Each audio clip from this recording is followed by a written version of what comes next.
The topic we'll be presenting is communication, conflict, and resolution.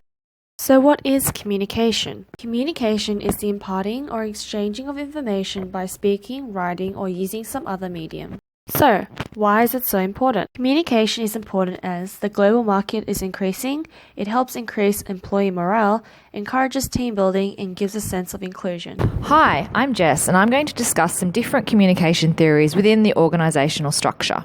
Communication in an organisational context is always intended to have some sort of impact on individual or collective behaviour. It includes both external and internal communication, which we analyse in our presentation. There are a number of theories that attempt to explain the behaviour in this domain. In the first half of the 20th century, communication was based on a mathematical process which had a strong emphasis on downward direction of communicating instructions. Shannon and Weaver worked on the physical concerns of transmitting data through telephone lines, with the core challenge being to transmit information as accurately as possible.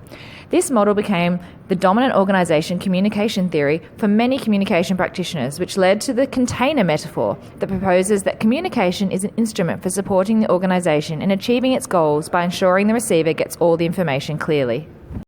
The management approach moves its emphasis of communication as a functional support view to a strategic standpoint. However, it is still widely viewed as an approach that transmits information from management to internal and external stakeholders and back to managers in order to enhance all stakeholders' motivation and understanding of their goals. The constructivist theory built on the management approach that noted engagement of the receiver as part of the communication process in order for there to be shared understanding. Scientists and scholars from other fields looked at communication as the product of the interactants sharing and creating meaning. It involves the process by which people give meaning to experiences. Based on emerging perspectives, the critical theory challenges many of the previously established theories and considers issues that may arise in times of turmoil and rapid change. It focuses on power and the abuses of power through communication, which is evident in the following case study, which we'll be looking at in our presentation. I will now elaborate on the critical theory of communication in organisations. This theory intends to assist in the diagnosis and democratisation of corporate culture. Stanley Dietz is a theorist who uses critical communication theory to balance corporate and human interests. His article, published in the Management Communication Quarterly Journal, addresses corporate social responsibility and how it is thought of in communication terms.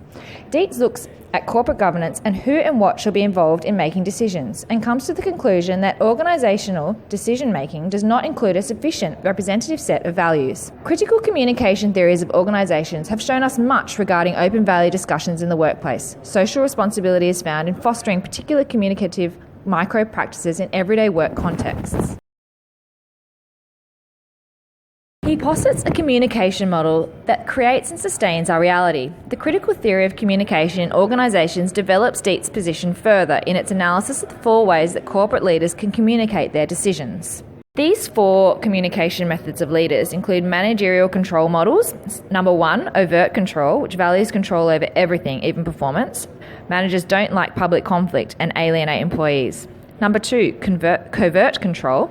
Employees are coerced through culture, the status quo, or ritual. Employees think that they have made their own choices, but are actually powerless.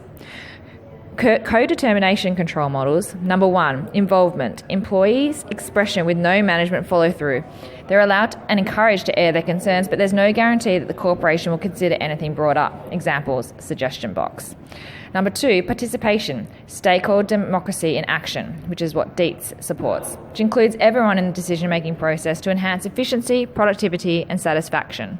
Dietz believes that the conflict that will arise from considering the many options and agendas of different stakeholders will lead to positive growth, which will in turn lead to more socially responsible corporations. Whilst conflict can be constructive, it can also be costly to organisations if it is not resolved. I will now pass over to Kalinda, who will be discussing the case study. In December 2010, mining heiress Gina Rinehart, owner of Hancock Prospecting, is revealed to have bought $50 million, or 1.5% of shares in Fairfax Media, the day after the company's CEO Brian McCarthy abruptly leaves. In between January 2011 and May 2012, Rinehart amasses 14% of shares in Fairfax.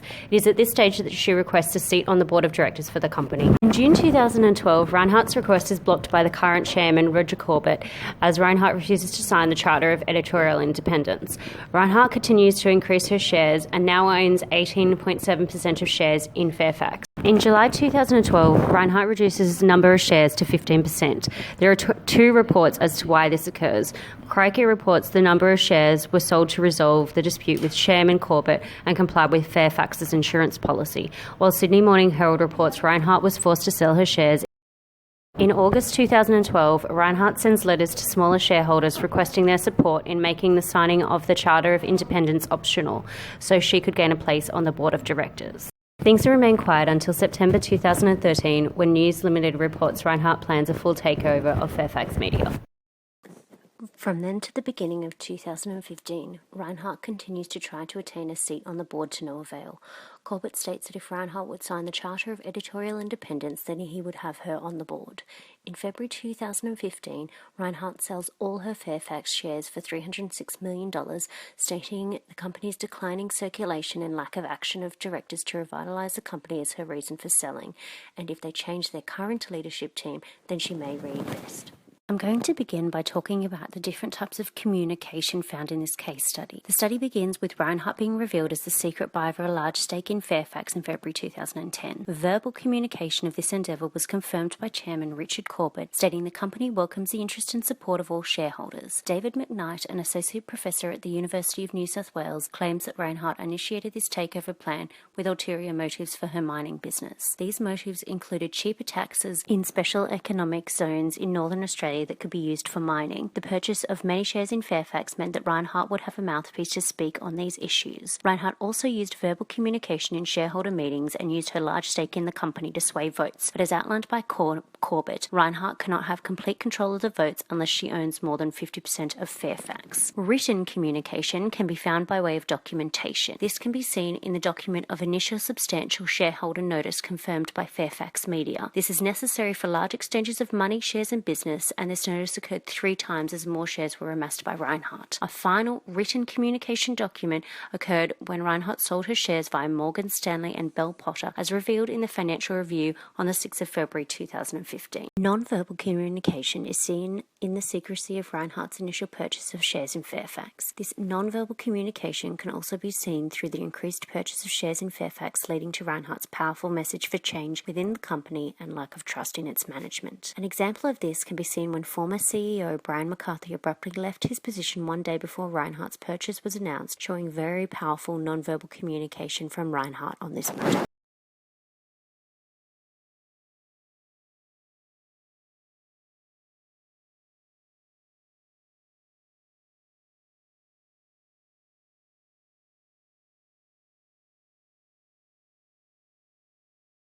There are many theories that support many cases of conflict resolution. In the case of Gina Reinhart, it is evident that Roger Corbett was attempting to create a resolution for the conflicting situation. From this, we are able to observe the use of Morton Duge's cooperative model. Duge's model begins with 4 propositions. 1. Conflicts tend to have a mix between cooperative and competitive. 2. Conflicts can be positive and negative. 3. Both cooperative and competitive interests yield in different processes of conflict resolution. 4. The goal is to make conflicts productive, not to eliminate all conflict. However, Gina Reinhart was still unsatisfied to sign the Charter of Editorial Independence, which is put in place to avoid any biased news. This exacerbated the already aggravated conflict. Hence, Corbett realized that if he continues to appease Reinhart, then it will compromise the quality of the news and the company's image. So he went to the competitive approach, where it will inevitably become a win-lose situation. The competitive response is almost like a plan B if the initial win-win cooperative model failed. The competitive model can be summarized as a motion where any opinion or people who have conflicting views will be neglected, hence the win-lose situation. At the end, Gina Reinhart was unable to become a part of the board of directors and eventually had to sell all her shares.